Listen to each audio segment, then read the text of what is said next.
All right, so we're going to talk about coronavirus for a little bit first of all. And I'm going to share with you information that's already in the public domain. There's nothing new that I have to say about this, but just in the interest of making sure that everyone has the same information and give you a chance to ask questions about it later, I'm going to go through this. So the coronavirus is a respiratory virus, which means that it's a virus that infects the human respiratory tract. Came from animals. The first human cases were recorded in December 2019, so it's new to us as a species. It infects the respiratory tract, the nose, the mouth, the larynx, the pharynx, the trachea, and the lungs. That's where it does its damage. And is felt to be somewhat more transmissible, more infectious than the regular influenza, but it's probably less lethal than regular influenza is. So what that means is it's easy to catch, but when you do catch it, then the chance of death is lower than it is with influenza. And I think anyone that's been reading the newspaper recognizes that we have about 50,000 influenza deaths every year in the United States, which is more than we have from traffic fatalities or shootings as well. The symptoms of this virus are fever, cough, and sneezing, and possibly difficulty breathing. So it looks like the flu, it looks like the common cold in that sense. You can't tell from the way you feel whether you have coronavirus or whether you've got something that's we know more about. The key points about this virus is how is it spread from one person to another. And this is not often talked about, so this may be new to you. But it's spread in droplets. When you cough or sneeze, the virus is captured in droplets of moisture that come out of your nose and mouth. I know this is gross before lunch, but we're going to move on and a little bit later when we actually eat. You've probably seen these droplets. If someone's standing with the sun behind them and you're standing on this side, you'll see this spray of little sparkling things that come out. Also gross, but this is what's happening. And each of those little droplets of water contains some bits of the virus, some particles of virus. And that's how it's spread. So when they cough, this stuff is in the air. And you can either breathe it in if you're close enough to this person, but these droplets spray out and then they fall to the ground. So if you're close to someone, 6 feet is the distance that's acknowledged here, close contact, 6 feet away, and they cough, and then you breathe it in, then you can infect yourself. That's one way that it's spread. And you can protect yourself against that, by if you're the person who's sick, then you don't cough into the air, you cough into a tissue or cough into your elbow, and you reduce the likelihood of infection from that. But the other thing that happens is when these droplets fall to the ground, they fall, well, not to the ground, but they fall down, and they fall on things. So if you touch something that spray has fallen on, then you can infect yourself because you touch it, you get the virus on your hands, and then you touch your face, and it gets into your nose and into your mouth, and then it infects you. And this is why hand washing is critical. Yes, it's a respiratory virus, but hand washing is the thing that protects you. Because you're not going to get infected from somebody coughing at you if you're not in contact with someone who actually has the virus. And there's only a handful of people that we know have this virus in Rhode Island right now. But you go to the supermarket, and you're not with that person, you have no contact with that person, you put your hands on the bar of the cart that you're going to push through the supermarket, and they were there half an hour ago, then you may get infected even though you have no contact with someone that actually has the virus. So hand washing is critical. Most people in the US have, at the moment, a very low chance of being infected with this virus, unless you're in contact with someone that's known to have it, unless you've traveled overseas.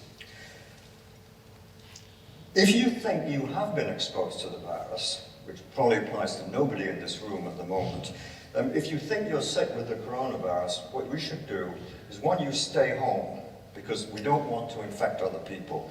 You stay home and you wear a mask. What I mean by a mask is something like this, that you put over your nose and mouth like that.